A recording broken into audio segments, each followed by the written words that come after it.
Volume 8, Riverside Lullabies. Suthar stared at them, slightly startled by their presence. Nonetheless, they didn't seem to want to fight. Instead, they looked hungrier than hostile.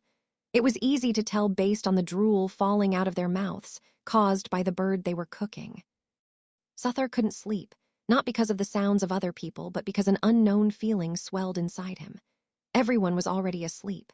The quadruplets were leaning against a wall, and Kaelia was lying on a bench by the fire, while Alucard was up guarding them. They were royalty despite having makeshift tents. Suthar walked to the quadruplets, picking them up one by one and laying them in their tents. Suthar looks at Kaelia sleeping peacefully. He picked her up in his arms like a princess. This was the closest he had ever been to a girl. All he could do was stare at her face.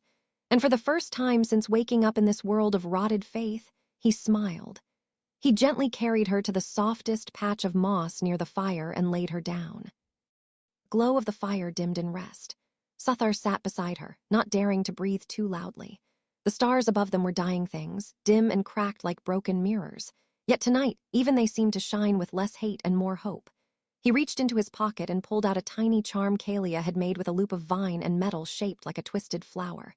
He held it tight, as though it could answer for the devil he knew was inside him. The devil slowly corrupted him. Behind him, the leaves rustled. Not from danger, but from the wind. The first wind he had ever felt in this world. For once, the land was breathing, not dying.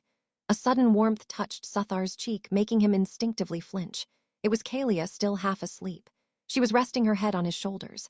He didn't move due to the fear of her waking up and leaving.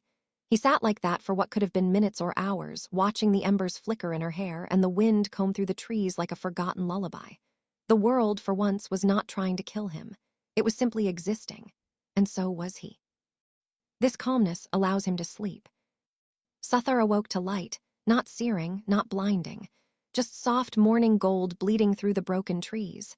Kaelia was gone from his shoulder.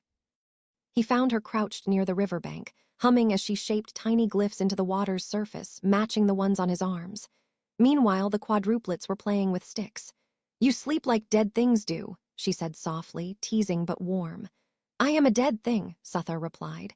Kaelia tilted her head, lips curling faintly. "Then I must be a grave keeper." Suthar sat behind her, watching water bugs dance on the current. The quadruplets had built a small garden beside the river, half memorial, half sanctuary. Orange created stone planters, blue watered them carefully, red used flame to sterilize the soil, and yellow embedded small crystals for light. They weren't just weapons anymore. Later that day, they nervously approached Suthar. Red stepped forward, his hands and legs shaking. He gathered his courage. Mr. Suthar, do you hate us?" he asked, voice brittle and scared. Suthar couldn't reply. Red's question lingers in the air, fragile and scared. Suthar looked at the quadruplets, not like weapons or experiments, but as humans. "No," he says simply. "I hate what was done to you, not who you are." Red trembles, then nods. Blue hugs Red tightly. Yellow claps softly.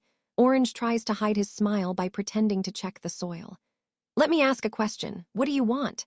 Suthar asked, kneeling to meet them at eye level. Red, "I want to light hearths, not burn cities." Blue, "I'll build rivers, not drown enemies." Yellow, "I'll spark light where fear used to live." Orange, "And I'll raise mountains people can climb, not walls to shut them out." With their fears of abandonment calmed, they exit the tent with newfound purpose. The next day, the group packs up all their stuff and starts heading east, following the river. The group traveled for hours, playing games like I Spy while walking. They passed ruins lost to time and forests patrolled by rotted soldiers who used to live there. Black butterflies hover over mushrooms made of flesh and trees with orange leaves and red flowers. The sky grows dark in their travels to the point they can't carry on. They collected sticks and leaves for a tent and a campfire. Kaelia pulled a wild boar out of her pocket dimension for them to roast. While they ate, Suthar and Alucard sat at the foot of a tree, drinking beer with the consistency of resin. Due to Suthar's poison resistance, he can't get drunk, but it allowed him to relax and let his guard down. When Suthar slept, he was back in the void. He sat by himself in front of a campfire. Gold particles no larger than a fly appeared in the distance. They swirled around Suthar, eventually forming into the egg. The egg cracked, and a semi-transparent blue yolk flowed out. The yolk started to mutate into a figure.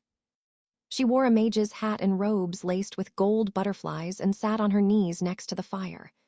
"I am the goddess Zula, messenger of truths and lies," she said, her voice elegant but distant, like she's seen the world end many times. Her eyes reflect the temple of a beast corrupted by the beauty of a black rose.